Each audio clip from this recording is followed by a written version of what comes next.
There is a weird genre of games that I love that place you into these inviting worlds and allow you to explore them and their characters without any real danger or threat. Tomodachi Life or Animal Crossing describes this setting fairly well, but with these games you kind of interact with the world around you and have a customizable impact on them. I can admire these games, don't get me wrong, but I actually don't mess with those two series. The genre I love really consists of two games where there are set characters, a set story, and you complete these episodes to progress through the plot with an almost adventure style point and click gameplay loop. It's hard to explain exactly, but my first experience with this style is Attack of the Friday Monsters: A Tokyo Tale. A short but really fun story about these kaiju that a young boy learns more about. It's all very non-threatening though, and childlike with humor that keeps you entertained throughout the whole game. After flying through this game on a car ride, I had to look out for more games similar since there are so few. And after learning more about this game, I found the same designer created another game based on an iconic series, Shin-chan, Me and the Professor on Summer Vacation, The Endless 7-Day Journey. These two adventure simulation games by the same designer with its unique atmosphere gave me high hopes when booting up this modern Shin-chan game. These games also have sentence-like titles, but it explains what the game is, so it's actually pretty helpful. Shin-chan is a super iconic character from the Crayon Shin-chan series. With not much representation in North America, if you are an anime or manga fan, you've probably seen this preschooler quite a bit. The manga dates back all the way to 1990, and the anime, which is still going by the way, has over 1,000 episodes. Crayon Shin-chan predates One Piece. If that ain't context into its legacy, I don't know what is. And Shin-chan has had games in the past. Puzzle games, random minigame compilations, and even some platformers on the several Game Boy handhelds. Its video game history is decent, but the most modern and I think highest quality yet is Shin-chan, Me and the Professor on Summer Vacation, The Endless 7-Day Journey, which I will not be saying that full title throughout this whole video, trust me. But I came into this game with some expectations. Hardly any real knowledge on Crayon Shin-chan, but what I found after playing through was something so charming. This game sets you up as Shin-chan, going on vacation to Kyushu with his family. I'm not too knowledgeable on Kyushu, I don't even know if I'm pronouncing it right, I'm sorry, but I do know it's one of the larger main islands in Japan, home of volcanoes like Mount Aso, aka Too Much Volcano. Kyushu is supposed to be very mountainous overall, and that's a great setting for this Shin-chan game. It plays into the scenery and atmosphere super well. But with his family by his side, Shin-chan runs into a kind of crazy professor that ends up giving the preschooler a camera that turns pictures into drawings, like a dope remixed Polaroid. After that, Shin-chan goes into town, he meets up with some childhood friends of the family, and you discover this town as Shin-chan. I won't explain the entire story to you, as I think you should really give it a shot for yourself, but I will say that the professor from earlier, he's a lot crazier than he first seemed. The first hour or so of the game, you play a seemingly normal simulation game, a little slow but entertaining enough to keep going. You play through days in this game, and each day kind of offers new experiences and little adventures to be had. The family only has a 7-day business trip in total, so you think the 7-day passes, you go home and the game ends, but as the title alludes to, these 7 days are endless. The professor earlier, which is basically a mad scientist at this point, is the key factor in this endless journey. Since you know he just for some reason somehow created time travel, as you do. Naturally. I don't know who let him get away with doing this, but a little bit into the game, he brings back a dinosaur to terrorize the town. It ends up completely failing and becoming friends with the townspeople, but that's just a little taste of how the plot tries to engage with you till the end. And even though time has passed through in-game days, the progression system is based off of episodes, little goals that you can complete, whether it's instantly or some missions might take several days to work your way towards. Of course, Shin-chan is the one that is conscious of this 7-day journey. I mean, he is our protagonist here.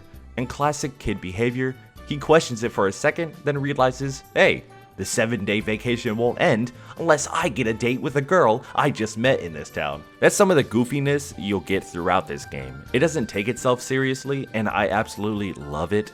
The fact that Shin-chan is so determined to get this date and end this journey is just hilarious to me. So that's your main goal. get her to go on a date with you, and complete other missions for townspeople as the weeks go on. The only way this girl will go on a date with him is if Shin-chan returns a newspaper company that she works for back to its former glory, and that's where you come in. Help out with articles, use your magic camera that you got from that professor earlier to take pictures of interesting topics, or help interest in the town overall. It's a fun little story, but I think the most engagement stems from the building blocks around it. The dialogue, the atmosphere, and the small mini-game like elements. These three really make up the banana split, with the atmosphere as the banana, the small mini-games being the whipped cream, and the dialogue being the nice cherry on top. I flow both ways, but I'll save the bottom for later, so let me mention how funny this dialogue is and start from the top. After a year of this game being out in Japan, it finally has an English release, and Shin-chan is hilarious.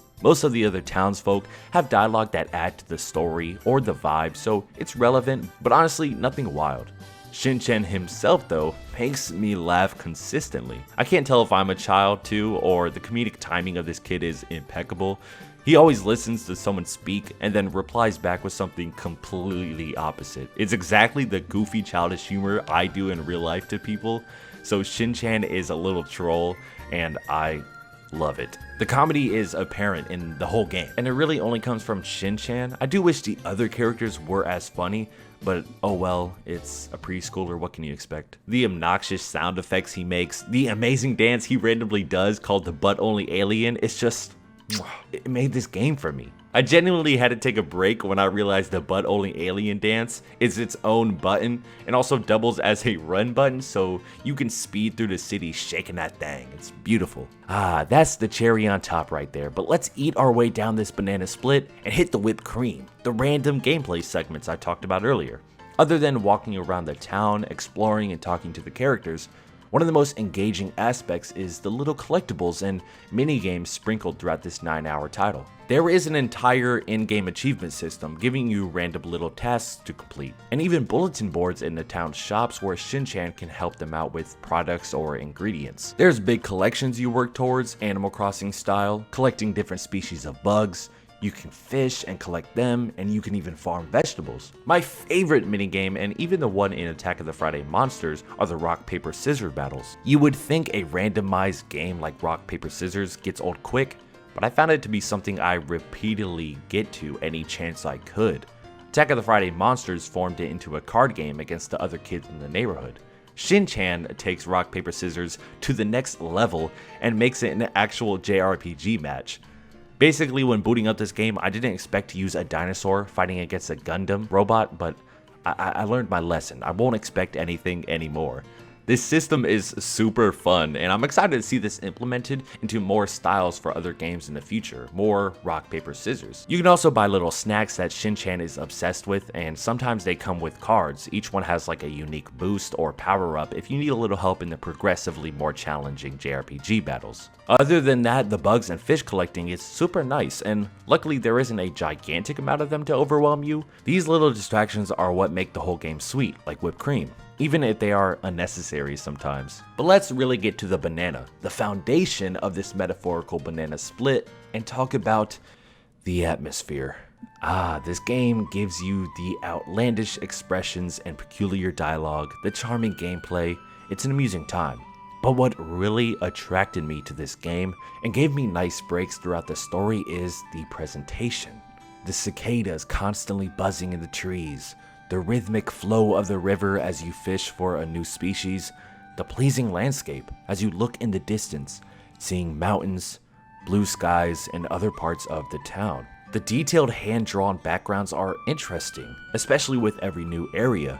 The contrast between this traditional looking world versus the colorful cartoony characters allow for a recognizable aspect to it, and the camera angles really allow that to sink in, letting you focus on what's really around you.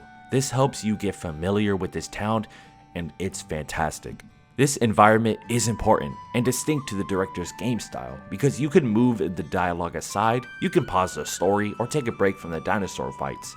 But at the end of the day, while looking at the sunset, you can just chill, relax with the pleasing countryside, and not stress about any real-world threats.